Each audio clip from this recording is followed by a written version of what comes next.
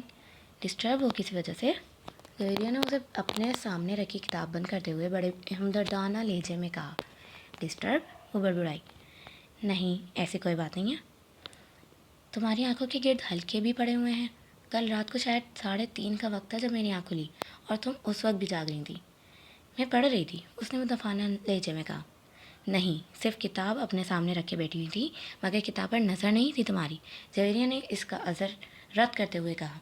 تمہیں کوئی مسئلہ ہے تو نہیں ہے؟ کیا مسئلہ ہو سکتا ہے مجھے؟ پھر تم اتنی چپ چپ کیوں رہنے لگی ہو؟ جویریہ اس کی ٹال مٹول سے متاثر ہوئے بغیر بولی. نہیں، میں کیا چپ رہوں گی؟ امامہ نے مسکرانے کی کوشش کی. میں تو پہلے ہی کی طرح بول رہی ہوں. صرف میں ہی نہیں، باقی سب بھی تمہاری پریشانی کو محسوس کر رہا ہے. جویریہ نے سنجیدگی سے کہا.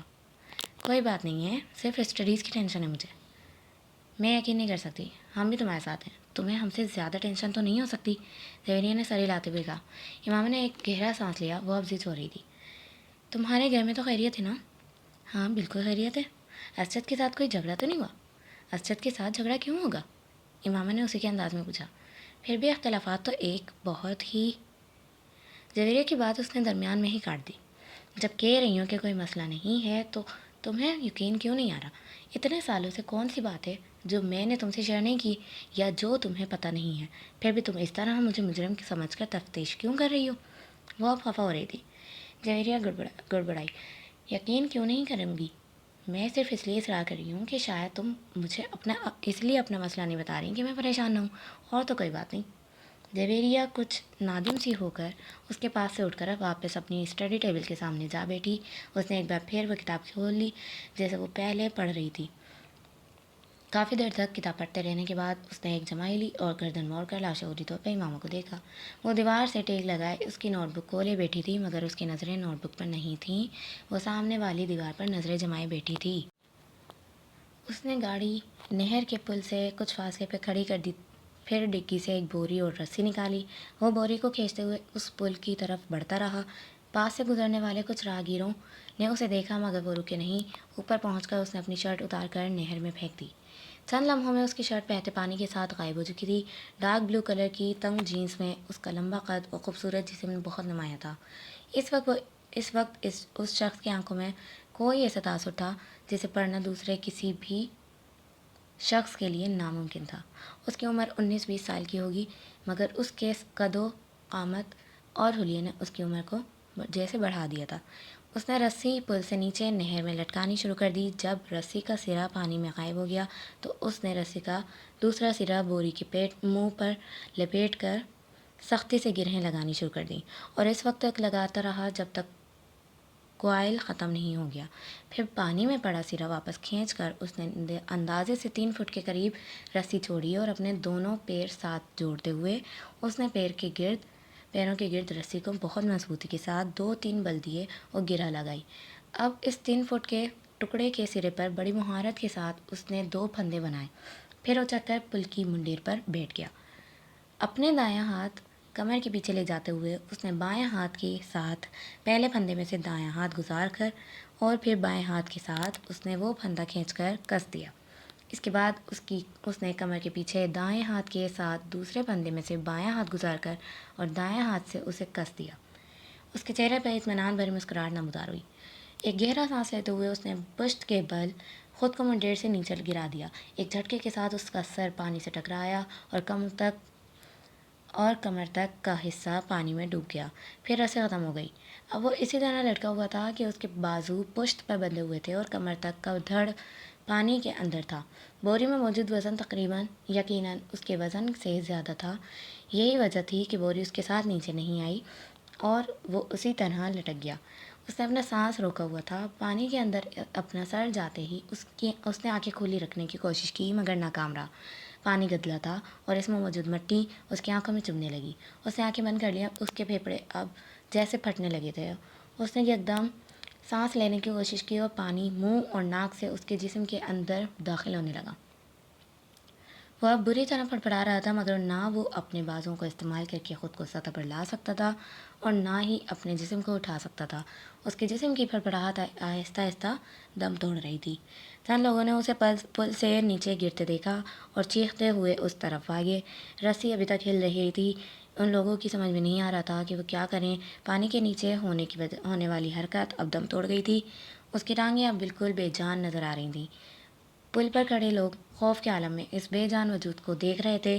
پل پر موجود ہجوم بڑھ رہا تھا۔ نیچے پانی میں موجود وہ وجود ابھی بھی ساکت تھا۔ صرف پانی اسے حرکت دے رہا تھا، کسی پینڈولم کی طرح، آگے پیچھے آگے پیچھے۔ امامہ جلدی سے تیار ہو جاؤ، رابعہ نے اپنی الماری سے اپنا ایک سوٹ نکال کر بیڈ پہ پھینکتے ہوئے کہا۔ امامہ نے قدرے حیرانی سے اسے دیکھا۔ کس لیے تیار ہو جاؤں؟ وہی شاپنگ کے لیے جا رہے ہیں، ساتھ چلو۔ رابعہ نے اسی تیز رفتاری کے ساتھ استری کا پلگ نکالتے ہوئے کہا۔ نہیں، مجھے کہیں نہیں جانا۔ اس نے ایک بار پھر اپنی آنکھوں پر اپنے بازو رکھتے ہوئے کہا۔ وہ اپنے بستر پہ لیٹی ہوئی تھی۔ کیا مطلب ہے مجھے کہیں نہیں جانا؟ تم سے پوچھ رہا ہوں۔ پوچھ کون رہا ہے؟ تمہیں بتا رہے ہیں، رابعہ نے اسی لہجے میں کہا۔ اور میں نے بتا دیا ہے میں کہیں نہیں جا رہی، اس نے آنکھوں سے بازو ہٹائے بغیر کہا۔ زینب بھی چل رہی ہے ہمارے ساتھ، پورا گروپ جا رہا ہے، فلم بھی دیکھیں گے واپسی پر، رابعہ نے پورا پروگرام بتاتے ہوئے کہا۔ امامہ نے ایک لہجے کے لیے اپنی آنکھوں سے بازو ہٹا کر اسے دیکھا۔ زینب بھی جا رہی ہے؟ ہاں، زینب کو ہم راستے سے پک کریں گے۔ امامہ کسی سوچ میں ڈوب گئی۔ تم بہت ڈل ہوتی جا رہی ہو امامہ، رابعہ نے قدرے ناراضی کے ساتھ تبصرہ کیا۔ تم ہمارے ساتھ کہیں آنا جانا ہی چھوڑ دیا ہے تم نے؟ آخر ہوتا کیا جا رہا ہے تمہیں؟ کچھ نہیں، بس میں آج کچھ تھکی ہوئی ہوں، اس لیے سونا چاہ رہی ہوں، امامہ نے بازو ہٹا کر اسے دیکھتے ہوئے کہا۔ تھوڑی دیر بعد جویریہ بھی اندر آ گئی اور وہ بھی اسے ساتھ چلنے کے لیے مجبور کرتی رہی، مگر امامہ کی زبان پر ایک ہی رٹ تھی۔ نہیں، مجھے سونا ہے، میں بہت تھکی ہوئی ہوں۔ وہ مجبوراً اسے برا بھلا کہتے ہوئے وہاں سے چلی گئی۔ راستے سے انہوں نے زینب کو اس کے گھر سے پک کیا اور زینب کو پک کرتے ہوئے جویریہ کو یاد آیا کہ اس کے بیگ کے اندر اس کا والیٹ نہیں ہے۔ وہ اسے ہاسٹل میں ہی چھوڑ آئی تھی۔ واپس ہاسٹل چلتے ہیں، وہاں سے والیٹ لے کر پھر بازار چلیں گے۔ جویریہ کے کہنے پر وہ لوگ دوبارہ ہاسٹل چلی آئیں، مگر وہاں کا انہیں حیرانی کا سامنا کرنا پڑا کیونکہ کمرے کے دروازے پر تالا لگا ہوا تھا۔ یہ امامہ کہاں ہے؟ رابعہ نے حیرانی سے کہا۔ پتہ نہیں، کمرہ لاک کر کے اسی طرح کہاں جا سکتی ہے؟ وہ تو کہہ رہی تھی کہ اسے سونا ہے، جویریہ نے کہا۔ ہاسٹل میں تو کسی کے روم میں نہیں چلے گی، رابعہ نے خیال ظاہر کیا۔ وہ دونوں اگلے کئی منٹ ان واقف لڑکیوں کے کمروں میں جاتی نہیں جن سے ان کی ہیلو ہائی تھی، مگر امامہ کا کہیں پتہ نہیں تھا۔ کہیں ہاسٹل سے باہر تو نہیں گئی؟ رابعہ کا اچانک یاد آیا۔ آؤ وارڈن سے پوچھتے ہیں، جویریہ نے کہا۔ وہ دونوں وارڈن کے پاس چلی آئیں۔ ہاں، امامہ ابھی کچھ دیر پہلے باہر گئی ہے، وارڈن نے ان کی انکوائری پر بتایا۔ جویریہ اور رابعہ ایک دوسرے کا منہ دیکھنے لگی۔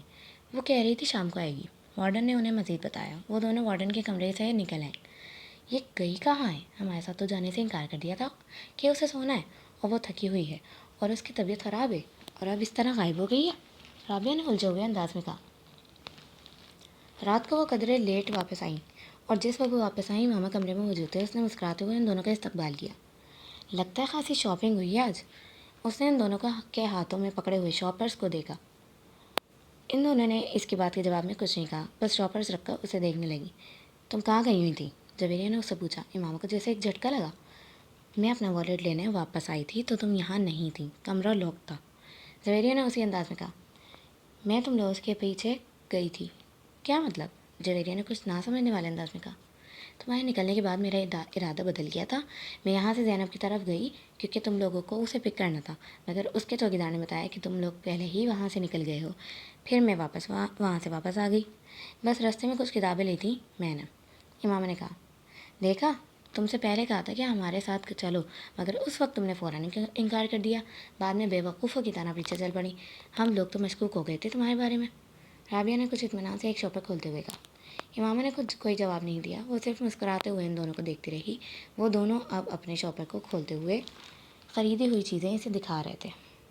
This was the end of episode 6۔ ملتے ہیں نیکسٹ ایپیسوڈ میں، تب تک کے لیے اپنا بہت خیال رکھیے گا۔ اللہ حافظ، اور ویڈیو کو لائک، سبسکرائب اینڈ شیئر کرنا نہیں بھولیے گا۔ اللہ حافظ۔